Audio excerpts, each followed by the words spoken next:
Olá, segundo ano, espero que todos estejam bem. Hoje a gente vai ver a expansão e ouro na América Portuguesa, tá certo?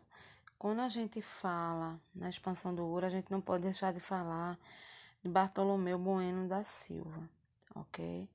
Foi ele que organizou a bandeira em 1682, penetrou no interior, encontrando os índios com enfeites de ouro e conduziu ao sítio do ouro.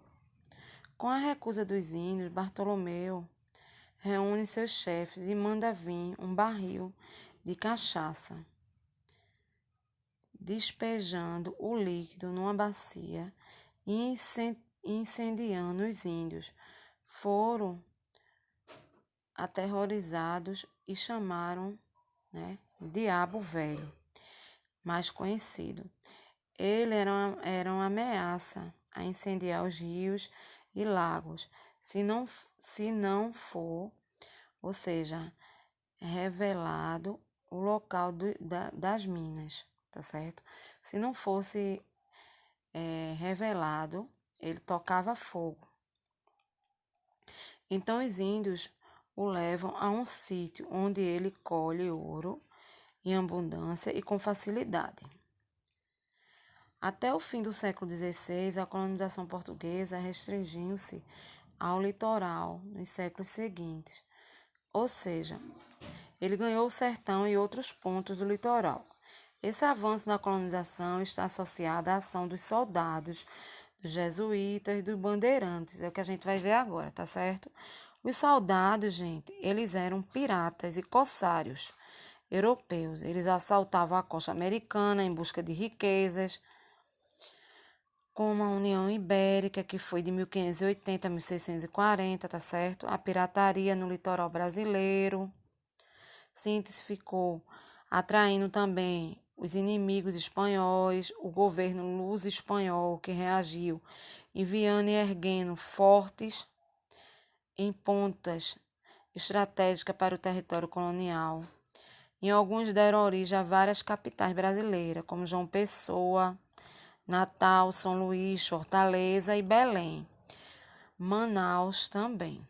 Os jesuítas vieram dispostos a difundir a religião cristã aos indígenas, que por sua vez tentavam se afastar para o sertão, porém sem sucesso, assim trazendo a colonização jesuíta mais a fundo na região. Agora a gente vai ver os bandeirantes, tá certo? Os bandeirantes, eles eram estabelecidos, eles se fixavam em terras paulistas. Os bandeirantes inauguraram um colégio e deram início a um povoado. No início, a capital bandeirante era uma vila pobre de subsistência. Eles organizaram as bandeiras, expedições militares para capturar indígenas, para trabalhar em lavouras em busca de metais preciosos. Os jesuítas eles vieram dispostos a difundir o cristianismo nas terras americanas, converter indígenas e integrá-lo à civilização ocidental. Para isso, atravessavam o Oceano Atlântico.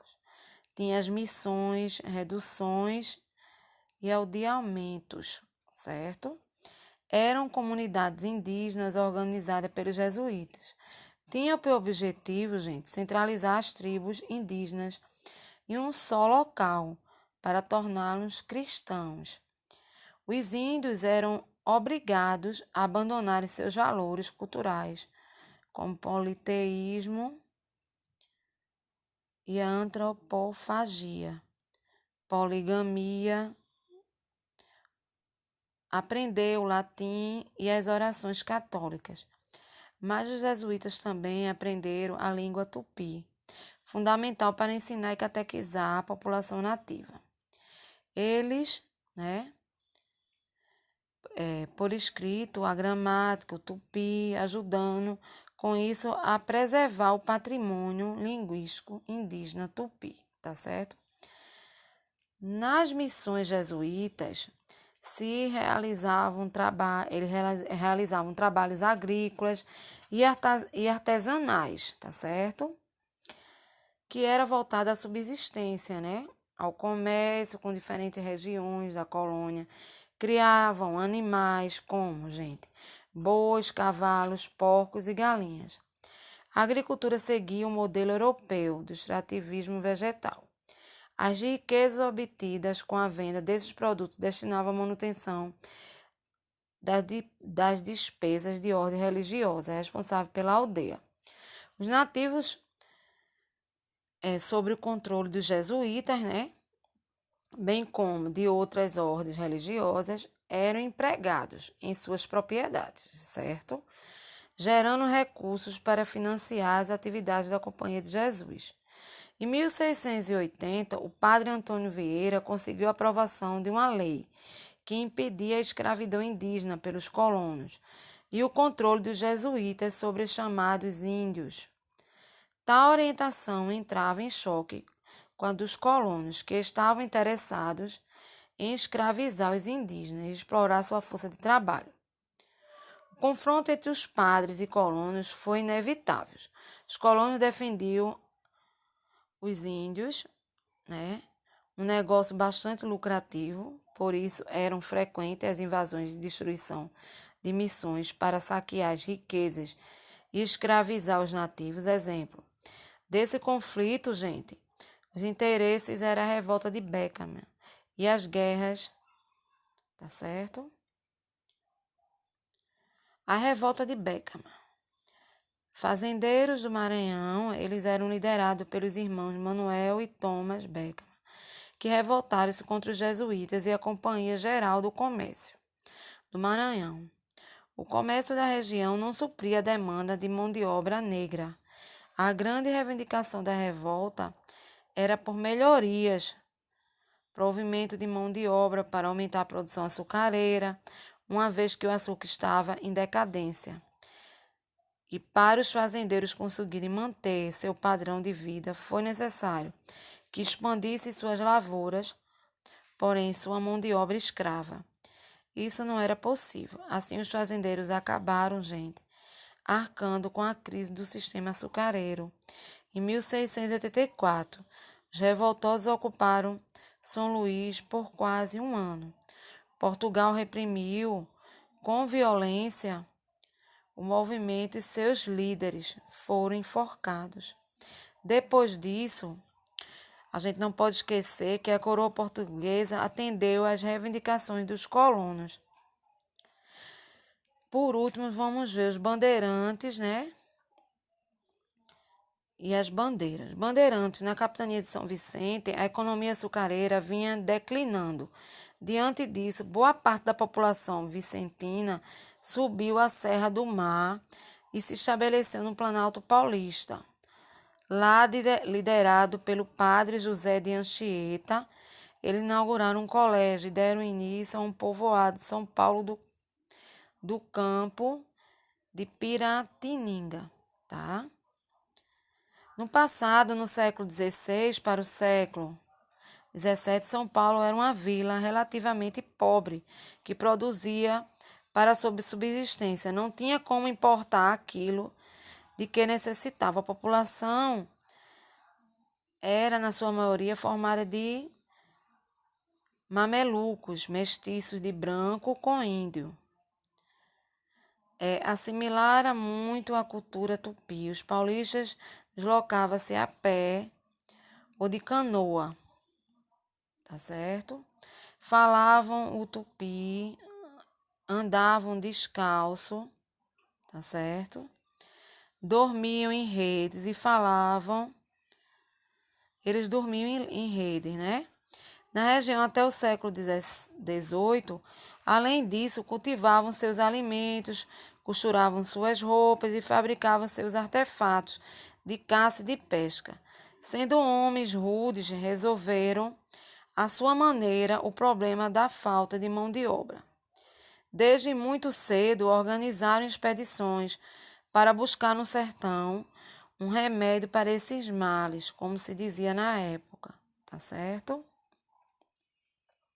As bandeiras eram expedições de organização militar, gente, liderada por jovens paulistas que partiam de São Paulo a fim de capturar indígenas e encontrar metais preciosos. Geralmente eram os pais ou os sogros desses jovens que custeavam a expedição. O chumbo e a pólvora esperando receber, ok? Em troca, a metade dos indígenas aprisionados. A caça ao índio. Desde o século XVI, os paulistas aprisionavam os índios para usá-los em suas lavouras.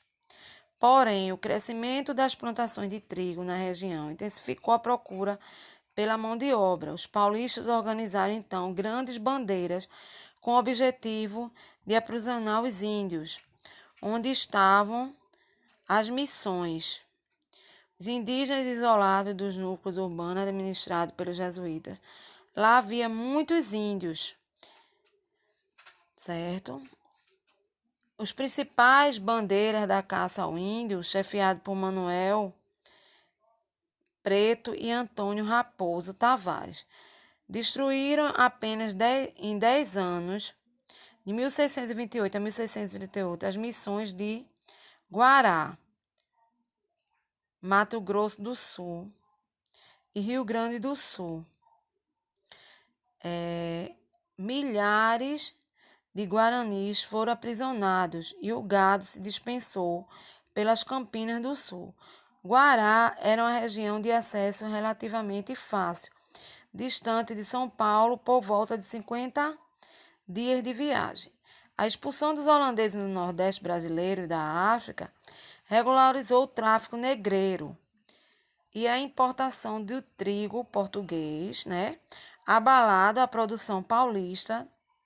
Além disso, gente, os indígenas eles tinham armas de fogo, certo? Cedidas pelos jesuítas. Venceram 2 batalhas importantes contra os paulistas,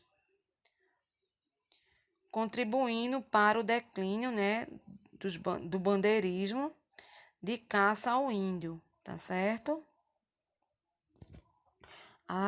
A busca do ouro e dos diamantes. A notícia de que os espanhóis haviam achado prata e ouro animou os habitantes do Brasil colonial, que reviraram as terras e rios em busca de metais preciosos.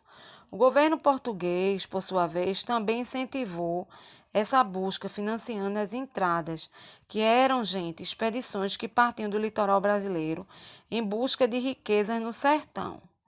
Por hoje é só. Um beijão.